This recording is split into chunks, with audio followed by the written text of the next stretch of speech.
হুজুর, আমি দ্বিতীয় বিয়ে করেছি, আমার দ্বিতীয় স্ত্রীর কাছে আমার মানসিক শান্তি লাগে, কিন্তু আমার দ্বিতীয় স্ত্রী বলে প্রথম স্ত্রীর কাছে না যেতে। এখন প্রথম স্ত্রীকে কি আমি তালাক দিতে পারবো কিনা? হ্যাঁ, দিতে পারবেন, যদি আপনি চান।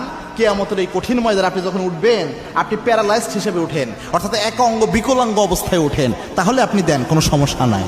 মারাত্মক একটা বিষয় চিন্তা করতে পেরেছেন। দ্বিতীয় বিয়ে বা একাধিক বিয়ে, এটাকে যেমন সবচেয়ে খারাপভাবে নিকৃষ্টভাবে দেখা হয়, আবার ঠিক একইভাবে দ্বিতীয় বিয়েকে এমনভাবে এখন প্রমোট করা হয় যে দ্বিতীয় বিয়ে ছাড়া মনে হয় জান্নাতে যাওয়া কঠিন, এরকম একটা অবস্থা দাঁড়াইছে। অনেক ব্যক্তি বের হয়েছে এমন যে তারা এইভাবে প্রমোট করে যে দ্বিতীয় বিয়ে ছাড়া জান্নাতের রাস্তা সব বন্ধ হয়ে যায়। মনে রাখবেন, দ্বিতীয় বিয়ে আল্লাহর দেওয়া বৈধ একটা সিস্টেম, আমি এর বিরোধী কোশ্চিনকালেও না।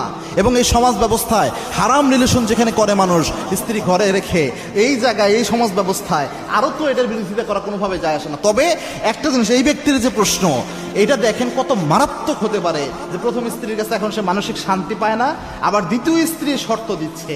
একটা হাদিস তার আগে আপনি শুনেন, আল্লাহর হাবিব কি বলেছেন আপনার ব্যাপারে। যারা দ্বিতীয় বিয়ের জন্য যাচ্ছেন, এই হাদিস মাথায় রেখে দ্বিতীয় বিয়ে করবেন। আল্লাহর হাবিব সাল্লাল্লাহু আলাইহি ওয়াসাল্লাম বলছেন, কিয়ামতের এই কঠিন ময়দানে এমন কিছু আল্লাহর বান্দা থাকবে যেই বান্দাদের একটা অঙ্গ প্যারালাইজড হয়ে তারা কিয়ামতের দিন উঠবে। তাদের অপরাধ হবে একটা, তারা এই পৃথিবীতে দ্বিতীয় দুইটা বিয়ে করেছিল বা একাধিক স্ত্রী রেখেছিল, কিন্তু সব স্ত্রীর মধ্যে তারা সমতা করতে পারে নাই, স্ত্রীদের মধ্যে ইনসাফ করতে পারে নাই।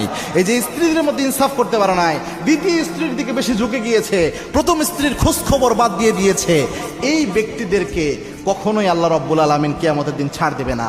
এরা বেইনসাফি হিসেবে কিয়ামতের দিন উঠবে।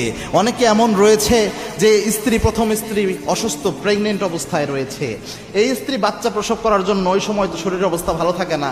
এখন স্বামী বলে, আমি নিজেকে কন্ট্রোল করতে পারছি না, আমি আমার চরিত্র হেফাজতের জন্য এখন আরেকটা বিয়ে করব। আরে বেটা, তোরে বাবা বানানোর জন্য, বাবা নামক ডাক তোকে শোনানোর জন্য তোর স্ত্রী জীবন যায় যায় অবস্থা একটা জীবনকে পৃথিবীতে নিয়ে আসতেছে, তার লাইফের উপর দিয়ে কি যাচ্ছে, ওর পেটে বাচ্চা দিয়ে দিলেও বুঝতে পারতো। যাকে বাবা বানানোর জন্য সে স্যাক্রিফাইস করে, এখন তার জন্য নাকি সে মানসিক শান্তি পায় না, অথবা তার জন্য তার চরিত্র হেফাজত হয় না। তা আপনি স্যাক্রিফাইস করেন একটু।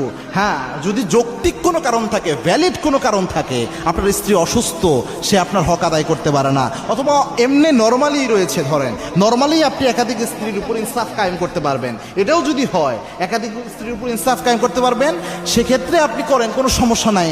কিন্তু এটাকে একটা পুরা রোমাঞ্চকর বিষয় বানায় নেওয়া এবং আরেকটাকে, একাধিক স্ত্রীকে বিয়ের স্বীকৃতি নিয়ে আরেকটা স্ত্রীকে বিয়ে করে প্রথমটা ছেড়ে দেওয়া, কয়দিন পর আবার আরেকটাকে বিয়ে করবে, আবার এটাকে ছেড়ে দিবে, এটা তো একটা অন্যরকম পরিবেশ তৈরি হয়ে যাচ্ছে।